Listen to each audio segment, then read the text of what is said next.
Thanks for joining us at this very early hour. We appreciate your fortitude. We know a lot of you were out partying, as Peter noted. Some of you are making a very special effort to be here this morning. We're running a little bit late, and we have a lot to do today, so it's going to be a little bit accelerated, but we have some good stuff to talk about, so we'll get through it.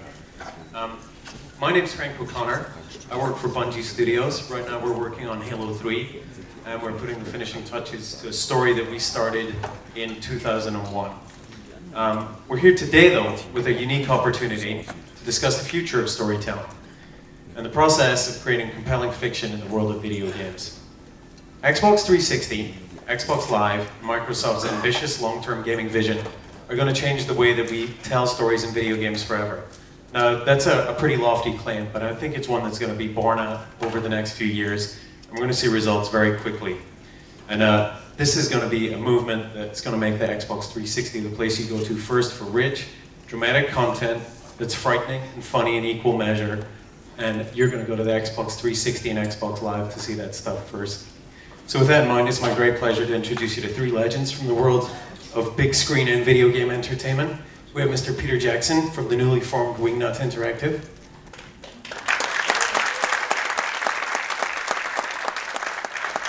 Thank you. We have Dr. Greg Zeschuk from BioWare. And of course, Peter Molyneux from Lionhead Studios. Welcome, gentlemen. So we're going to kick off this morning's discussion by attacking Hollywood, of course. So this question's, it's directed at Mr. Jackson first and foremost, but I'd love it if the other guys could opine. What do you think, what kind of story can you tell in a video game that you might not be able to tell in the format of a film? Well, that's a very interesting question, and I don't really know the answer to that, because it's not really the way that. Thank you very much. It's not really the way that I'm thinking so much. I just think that stories have a particular. They often, depending on what the story is, there's a place that it can find itself where it belongs. I mean, a story might make a great opera, but a really bad film, and vice versa. It might make a great TV miniseries, but it shouldn't be a film, or it should be a great film. So I don't think it's a case of trying to take a story and squeeze it and push it into something where it doesn't belong. I mean, what I'm interested in doing is looking at what the technologies are of Xbox 360, of Live, of the way that the universe of technology is being created, the people that are looking at that, and at the moment obviously it's primarily used for playing games. But what's interesting is the challenge of finding a method of conveying stories on that technology, which will allow an interactive component, but they're not movies and they're not games. So we're not going to force a round peg into a square hole. I mean, if a story should really be a film, then it will be a film, and those decisions will be made as we just continue to proceed with the idea. I don't know whether I answered that question at all, actually. I think stories in computer games have had problems. One of the problems is that for a long time, stories in computer games have been for enthusiasts, for people that really want to sit through those sometimes incredibly laborious cutscenes that we have enforced on players. And some of those can be ridiculously long, where it's an excuse to go and make a cup of coffee. And that's, for me, the passion. I want to make the right story for the right people, for the mass market, so that everybody can enjoy that story. And I think that's less about putting the controller down and walking and sitting back and changing your heart rate from playing with adrenaline to being passively immersed in the story, to engaging people and making them part of the story. And what that actually means is that we're having to experiment with stuff that we've never done before, we've never even tried before. How can we motivate people to pay attention rather than force them to pay attention?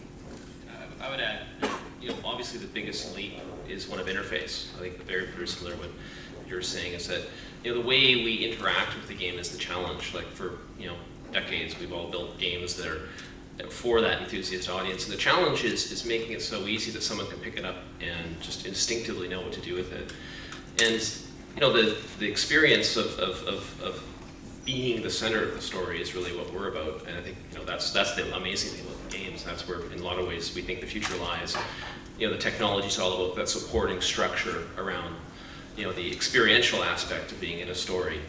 Rather than sitting back and watching it, you are it. And I think Peter knows firsthand all the challenges of making the games where you affect the world, you affect everything around you. Is we're just on the verge of a whole new generation of those games. It's so exciting. I mean, something we're working on in Mass Effect, and able to guarantee that we'll be hearing about that today. And so it's exciting that we can actually take that and take it to a new level and make players feel. Like there's times where we want people to cry when they're watching our games, and sometimes they already did, but we'll try and do that more in the future. Lots of crying in all the future BioWare games. So we've had 20 years of the cutscene phenomenon. You have played 10 minutes of frenetic gameplay, and then the announcement that the princess is in another castle. How do we break out of that? And do we really want to break out of something that people are so used to? I would say yes. I mean, the way I want to break out of it, and when we sat down and started designing, especially for designing Fable 2, was I said, right, we're not going to have any cutscenes at all.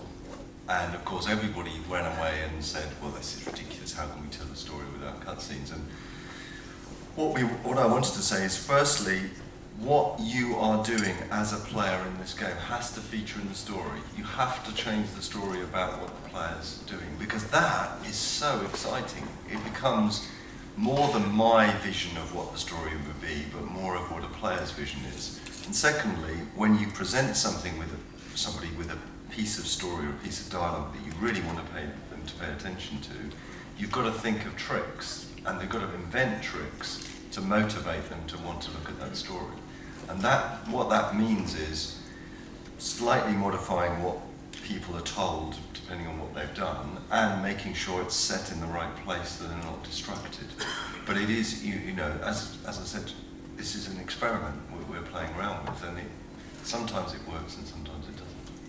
I think one of the other factors, again, we're seeing that now at the beginning of this next generation. I mean, the experience is so cinematic already. It's like, why do you have to layer more artificial stuff on top of it? Like, I think our approach has been to almost fold in the cutscenes, and it's no longer, I think a large part of Frank was talking about was that very traditional structure.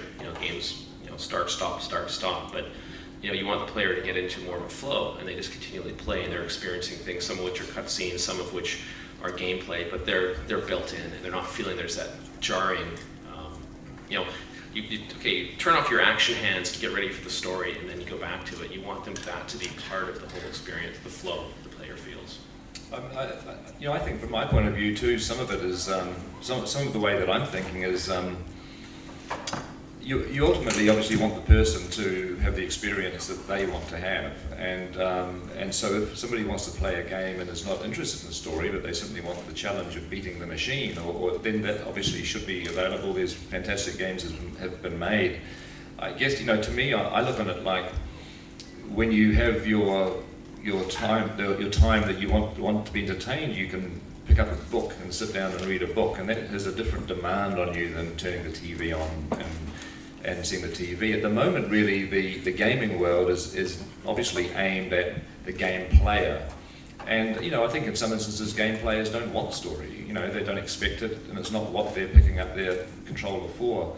But what interests me is the crossover where you can, what I think is interesting about the technology and what should happen is that there should be another option as well as games, which should always be there and should always improve and always get better, but it should be another form of entertainment that is something like watching a DVD or a movie or reading a book. It's like this is another alternative, and for people that are interested in the story and do want to engage with characters, then it becomes a viable thing for them in a way that at the moment, it's a gaming device. And so I see that the broadening of it as a kind of an interesting thing for me. So we've had standards like the Iliad, we've had the way that Shakespeare writes, and we've had movies for 100 years. Those other things, hundreds and thousands of years respectively. How far down that path do you think we are to defining standards for how stories are told in video games do you think we are right now, 20 years into the industry? you've got to answer that one, surely. Well, I think that. I think that. Well, I don't know. I'm not a game expert. These guys are, so they should be talking, not me. I think that the primary emphasis on the systems, that have been developed are obviously for games, and people have been developing more and more interesting ways in which games can be imaginative and engage you and involve you. But I think it's, as a storytelling system, it's probably very, very early days. It's like tiny baby steps right now. Probably is where we actually are in the evolution. Yeah, I definitely agree. I think, we're, like I said earlier, we're still trying to tackle interface. It's that challenge of how do you touch the characters on the screen is really one of your challenges. And one of the ways we try to do it was, our dialogue interface in Mass Effect is now emotionally driven. You make your choice, and it's an emotion, and your character acts out that emotion. And so every action is a surprise. And that's for us. We still think it's so early in this. We've been doing it, I think, 12 years now. We've always focused on story, but maybe toward the end of our gaming lifetimes, we'll come up with it. But we still feel there's so much work to be done that we still don't serve the entire audience. I think we're really at a transition point for a long time. I think Peter on my right noted that it's been a very enthusiast-driven culture. What we've done has been very much for the enthusiasts, and we're all enthusiasts as well. So it's very hard for us to separate, our tastes from what we build. But I think now we all have the awareness of doing that. That as we become more of a cultural phenomenon, and Peter on my left says, hey, it's time for us to all really push it. Now we're all ready. Now we can spending all this time. We're excited about tackling the story challenge at a whole new level. For me, I think there is something here that we haven't yet discovered, and we're just on the verge of discovering. And what I'm sort of feeling, and it is more of a feeling than reality, is that what we can do is present a game and a story that people feel like they are truly involved in, and that it's less of a pre-described script which has been laid out, which is very obviously going from A to B to C, and it's more of them being involved in that story. And that, we've been talking about this for a very long time. In our industry it's a long time, like 5 years we've been talking about this, multiple branching storylines. That's not what excites me. What excites me is that some people can go into the game and this is what we tried in Fable a little bit, and what we're really trying in Fable too, and they want to be the epitome of a good guy. They want to be the most whitest white good guy. And some people can go to the same game and want to be the most unspeakably evil person. Evil by anybody's standards. And what we've got a chance of in stories is actually to pander to those people who want to be those things. And that doesn't mean, and where the real challenge is, what does that mean to the story? What does it mean to the characters? What does it mean to the person going in there and wanting to be that character? And I think we haven't even begun to open that book up, and we haven't even begun to show those stories. And I feel that in the next 10 years, which is an infinitely long time for the computer games industry, I think that we're going to be seeing some pretty amazing stuff, and totally unique, that it is impossible to see in a book and impossible to see in a film or even in a storyteller. It's because it's truly interactive. I think the interesting challenge too is you layer on the fact. I guess you have to answer the question. To have a story, you need a beginning, middle, and end, and then the incredible variability. Absolutely. Yeah. And the beginning, middle, and end, and the story arc, and the whole lot should still exist. But how? Yeah. How do you make it that? How do you make it like? That's actually one of the funny anecdotes was we've all been doing our branching games for a little while, and when you actually the quality assurance testing folks say, okay, well I'm going to plot out all the possibilities and test them. And see, there's 160,000 in this game. I can't test them anymore. It's changed. And this is, and what you're talking about is like it's 160 million choices that you can make, layered through this entire thing. So the middle part of your story is so gigantic. How do the ends hold together? How do you actually start that? How do you end that? How does it all fit? And I think that's that. Like you said, we haven't seen how that really works yet. It's just the technology is there. That's what's cool. Is like the simulation of characters and entities in the world doing things that seem smart is finally attainable, and that will actually help us fill out that middle part. Let's talk about story arc for a second. Xbox 360, Xbox Live, that infrastructure and that adoption rate and that install base finally is going to give console owners for the first time the chance to have episodic content. Do you think that delivering content in episodes is going to be a way forward?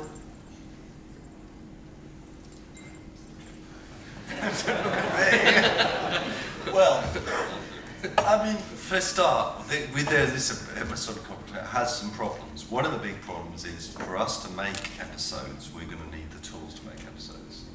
It's not, and that means, that's an enormous amount of work. But for me, I don't only think about an episode of being another chapter of a story.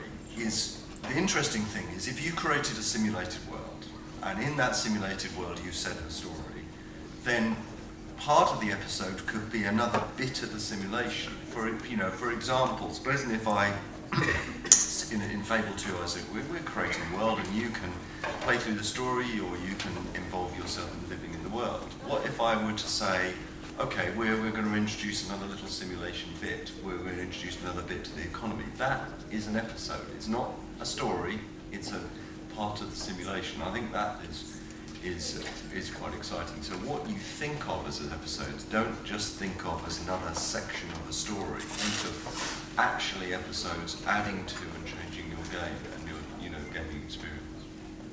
Does that make sense? It did actually. I think. No, I caught it. Write that one down. Bank. But for us, we kind of were doing this with Neverwinter Nights and the episodes that released after that, and like what Peter said, the whole issue of the challenge of actually building. We're all geared to make these big giant games. They come in this big giant wad. That it's a ton of work. We're actually not really structured that well on how to piece it out. It's not like a TV series where they have these sort of parallelized teams that are kind of working together and all kind of working through a very sort of tight scheduled process. Like we're used to making these big giant things. So probably the biggest challenge for us right off the bat is figuring out how to configure ourselves as a development studio to do that. Second is what do you build? Like we can do anything. Like there's no, you can quote me on that one. We all can do anything. And the question is picking the thing, whether it's the simulation, with Mass Effect, we're thinking, hey, we'll just keep throwing planets out there, more things to explore, and in those we'll have something that spawns and hooks and simulates something new. And there's a lot of stuff we can do, but the challenge is figuring out how to, doing it effectively, and are the fans going to stick with it? One of the interesting challenges in this business is that every month there's something new to play. Like you have to create, and I think this is why we love stories so much, is that grabs you and you want more, and that's maybe the only thing that's going to hold people through the long term of still wanting to go back to that game and play a little more when there's other games to play. So players are used to a kind of rhythm for video games, which is that the next time they get to see that story is maybe 2 to 3 years from now. They'll get to see the story conclude or the next episode. Do you think that we can teach players to expect a more frequent rhythmic pattern to their fiction? The big question is, can we deliver it? Maybe. I think there could be. I think maybe what it'd be neat to, I think one of the most, I think anyone who's been on 360 knows how much fun it is to go into Marketplace and just mess around and download stuff. Like if you can just be up there and say, hey, my new episode is out, and most likely you're already getting some kind of note about it or email about it. But that's I think that's actually there's a sort of self-discovery and exploration of going up there and finding these things to start with. And second, players, if they're compelled, they always want more. People want a good experience, and if we can deliver that, I think we can train them. There's no reason why not. I watch TV shows frequently, so why shouldn't I just do the same approach to games? I mean, they're totally different, but the general process is similar for how you access them. We have an irresistible urge to release everything all at once. And it's unbelievable to me that this is the way it's going to have to work. So we're going to have to build, if we really want episodic content, we're going to have to build a lot of stuff and then only release part of it. And no one's ever done that before. I think the games industry is quite unique here, is that we build it, and as soon as it's built, we release it. And that is an irresistible urge to all people and marketing people. And what, you've got 10 more levels, you can't keep them back, let's keep them in. So that's one thing, is that we're going to have to think about a longer term vision. And you're absolutely right. One of the problems is that we're asking people to say, right, I played this, I finished it, now I'm going to wait 2 years, and in my case, more like 5 years. You know, it's sort of interesting because so much of this, I'm not obviously experienced in the gaming world, but so much of what I'm hearing is the sort of discussions that happen when you make films or TV, because it's, you know, a TV series, especially like a big, epic 13-part miniseries, you've got to make all 13 episodes before the first one's screened, and it's just, it's a risk, but, you know, normally in the big miniseries TV world, it usually pays off, and people watch these things, and so, you know, I mean, what the thing that I'm thinking of when I'm sitting here, I'm enjoying just hearing all this, is that I think it's also important that nobody is sitting around trying to think of how this technology, what the perfect entertainment experience is, because I think what is important is that there should be something, there should be different types of experiences. There should be, you know, games with no stories, there should be very heavily oriented stories, episodic, long, short. I mean, I think it's just important that it's just a piece of technology that delivers entertainment to people, and I think there should be many, many different forms of it available. Peter, when you film something, I mean, when you do a TV series or even a film, is everything planned at the start? And do you stick to that plan, or do you change when you shoot?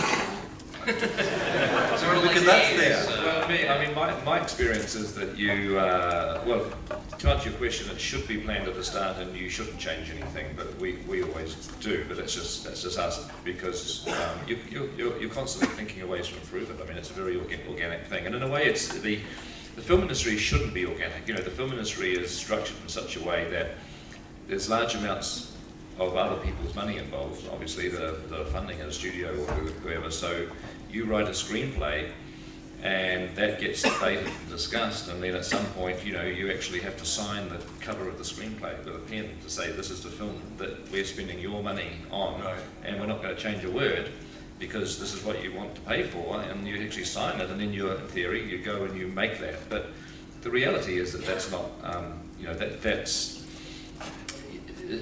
not, I don't think, the smartest thing to do, and what we always do is just continually revise and revise and revise all the way through. You're still basically making the same film. It's, you know, in my case, it's The Lord of the Rings or Kong, that's what you're making, but we're rewriting scenes all the way through the shooting. It's changing consistently, and the studio, you know, has trust in that. Really? I mean, that, because it's not locked and buttoned down. The game industry is very similar, is that certainly when I was an independent developer, then you had this really funny thing. You had to sign a contract, and this contract is usually signed, and it's talking about how much money you're going to get to make the game. And you sign the contract normally when you've just got, you know, a piece of paper which is about, you know, 10 pages long. And then halfway through development, you kind of phone up your publisher and say, do you know, I've been playing this and I'd like to put this game idea in. You can't do that. You said that you were going to make this game. And that is some of the thing, how the industry is evolving, is realizing that locking things down in stone is very hard, especially when we're talking about all this experimental stuff. You've got to actually experiment later on. But it must be horrific if you're on set. Presumably you can't go on set and say, actually, I don't want Kong needs to fight, you know, a giant snake now. You can't make those sort of changes, because that would mean someone from CG building a giant snake. Well, yeah, you can. There's two types of changes, basically. There's the ones that don't cost any extra money and the ones that do. Yeah. Everyone's much more relaxed if it doesn't cost money. I mean, I think, you know, if we were to say, listen, we've got this idea that these 10 pages of the script are just junk, and we've written some fresh pages that we want to shoot, this is halfway through the shoot, I think so long as the first question they're going to say is, does it have any budgetary implications? and if you say no to that, then they really don't mind, because at some point they've surrendered the trust in the film to the filmmaker, and, you know, the studios are really good at going with that. But of course, if you turn around and say, well, yes, these new pages actually are going to cost another $5 million, then that's when there is there's active discussion about that. Yeah, yeah. I suppose it's Yeah, and I think what we've always found is, like as you mentioned, is the experiential part. Like sometimes you just, like, you have to iterate. I think that's one of our keys to success. I think is the success we have had is where we had that opportunity to kind of riff on something. Because once you build it, so much of the industry is like you build it and you shoot it out the door and you hope it sticks. Whereas I think the really great stuff is when people have a chance to contemplate what they build and you actually build. One way of doing that is building an early enough prototype and kind of seeing it and kind of experiencing it. And that's actually, the funny thing now is we're doing that with story. And this is like sort of something that's never, people say, well, you're like prototyping how you do story. Like it's really neat. absolutely right. Yeah, and this is like, with our Dragon Age game, the entire game is written and works in our Neverwinter Nights engine right now. We can play it. The story's done, and we play it and go, wow, that's a good story. Or we say this part doesn't work. And so, with Mass Effect, with the technology we were doing, that was one of the first things we figured out was, okay, we want to tell a story. We want the characters to be different. So how are we going to do that? And in the back of the day, it was like, how's the shooting effect? Or you prototype things other than story. But now we prototype story, which again is, and we have panels to talk about story. Those are all cool things that make us really excited. So you guys are talking about process. I'll address this to Peter Jackson first. What are the processes from filmmaking that you'd like to bring into the game making world? What are the ones you'd like to leave behind? Well, the thing that I guess I'm interested in is that what you do when you're a filmmaker and you want to make movies and you want to try to make as many movies as you can is you're always thinking of story ideas, and they're either original ideas or they're books that you've read that you want to adapt, or a film that you want to do a remake of. You're just constantly thinking about it, and you get to a point that you get so excited about it, and you get so you imagine it in your mind so incredibly clearly that you want to see it. I mean, that's what happens to me. I get to a point that I've been thinking about an idea for a story for so long that now I just want to see it. I want someone to make it, and I sort of know, well, it's going to have to be me. But you've almost sold yourself on the idea of the film to the point that you really badly want to see it, you want to make it. But what I'm interested in, and this is really all that I'm interested in now, is the concept that do we just have to make movies in the way that they've been made for 100 years? Is it just going to be the same thing? And also, I think some of for me, I'm getting a little bored with films now, with going to the movies. I don't know, and I can't figure out whether it's because I'm getting old and boring, which I hope like hell I'm not, or whether it's the films. But I just remember a few years ago being a lot more excited about movies that were coming up and wanting to be there on the first day. And now I find myself too often thinking, I'll catch that on DVD when it comes out, or I'll do that. And at the same time, I'm finding myself getting. I'm looking forward to the release of games, and the reality, because I do play games, and the reality is that now I think I'm more aware and more excited about games that are being released in the next 2 or 3 months than I am about films. It's sort of interesting. So that's just I'm just aware of the shift, and I'm aware that there's this form of entertainment out there that has actually got me a little bit more excited in the way that movies used to, that they don't so much anymore. It's not so much me making stuff, it's more the other people's films that I look forward to seeing. And so that's sort of sparked an awareness in me that there is definitely a shift in the entertainment options that are out there in the world now. There's, if I can see it, if I can feel it, then obviously other people are feeling it. And I can't even remember what your question was. Sorry. I was asking you which processes from the movie industry you'd like to bring into games. Oh well, I mean the story processes. I mean the way that we would create a film story, which I would certainly I would begin work on a gaming idea or interactive idea exactly the same way. As you sit down, you think of your story and you think of the narrative and you think of the structure. And we work in a very structured way. We get a piece of paper and we actually write down a shape of the story. We write down turning points, reversals, things where characters experience a change. We write down little character stories. So, and usually our films, what we try and do in films is to end up writing 6 or 7 storylines for different characters or different aspects. There's usually like an action story, an emotional story, then there's a story for George and Anne and John or whoever the characters are, and that you end up blending several different storylines together in a way that's constantly shifting and evolving. And then what I would then do on a film normally, depending on what type of film it is, but if the sort of films we've done in recent times, I then get designs and artwork done.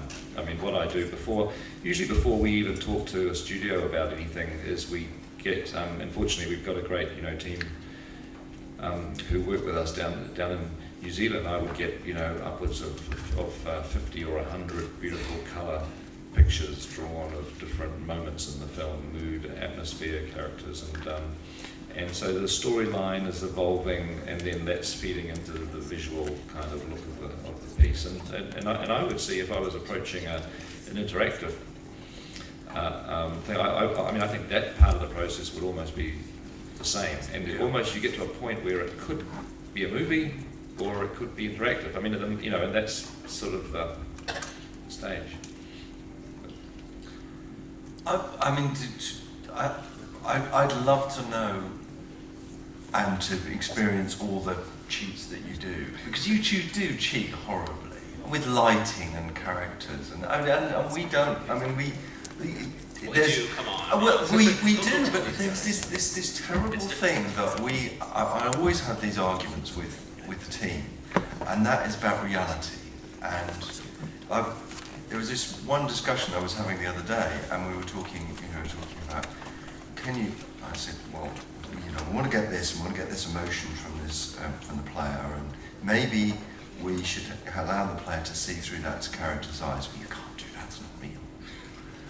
And that is, and I said, well, that's Hollywood does that all the time, and suddenly there's a flashback. I mean, you don't really see flashbacks like that, and it's that your ability to cheat and your ability to get to the core of what you want is you want to get people engaged in the character or engaged in the story, and you do horribly cheating things with lighting and with story and with mood, which we have only just beginning to learn about. But I think that it all comes down to the fact that it's so important for everybody not to get buttoned down and finding the one perfect thing. I mean, Alfred Hitchcock made that film Rope, where he made an entire film in one continuous shot. Have you ever seen that? No, I haven't seen it. It's like an hour and a half without a single cut. The camera just roams around.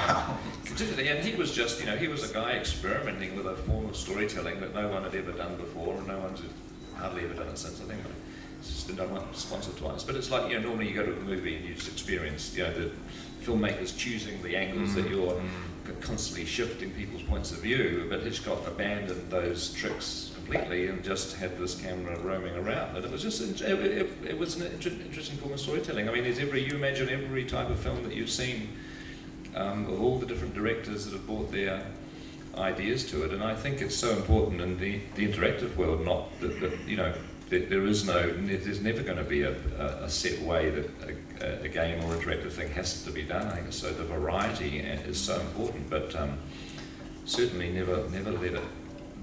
Just the imagination should just go wild. One more question on that topic is the length of the movie format, for example, one of the things that really drives the economical nature of how you do story and how you do those things. Because the thing about games is, potentially we have an unlimited format. We can kind of make it last 6 months if we want. We can't make it last 6 minutes, or for that matter, we can't really make it last 2 to 3 hours. Like, that's not acceptable for a game right now. Like, is that one of the things that goes into how you do your story? Like, because you really have a small, from our perspective, a small period to do it in. No, sure. Well, but that's just the difference between in the film industry. That's the difference between a 2 or 3 hour film and a 13 episode miniseries, 13 hours. So that still exists. But when you're doing your film though, like, how do you say, okay, now I've got like 2 hours to tell this, like, the Lord of the Rings giant set of books. Like, I mean, they're a little longer than the 2 hour format, but still, like, that's like, how do you make that transition? from book to film? Well, from like one entertainment source that's giant to like Yes. something that like you capture it, but Yes, it's not like it's I'm not saying it's a summary, but in a sense it is. Yes, yeah. No, it is. It's a essence. I mean, you're capturing the spirit of something. Well, as I say, even though we pride ourselves on trying to be very organic and creative in the process, and we do get to be very organic as the film progresses, we actually start in a very buttoned-down, structured way. I mean, if we're doing anything, we would expect on a feature-length film, a regular feature film, you would expect the script to be roughly about 100 pages long, and you would expect the first act to be, the first 25 pages. You'd expect the third act, which is the climactic action, to be probably the last 17 or 18 pages, and you kind of lay it out on paper and pretty much stick to that. And so it starts out being a very, very, very disciplined, very cold kind of calculating process. And once you've gone past that, then the freedom to be creative comes in, but always sort of within that framework. And then obviously a TV series or a mini-series has a slightly different sort of structure, but yeah. And when you're adapting something, you're just simply, you're trying to make people.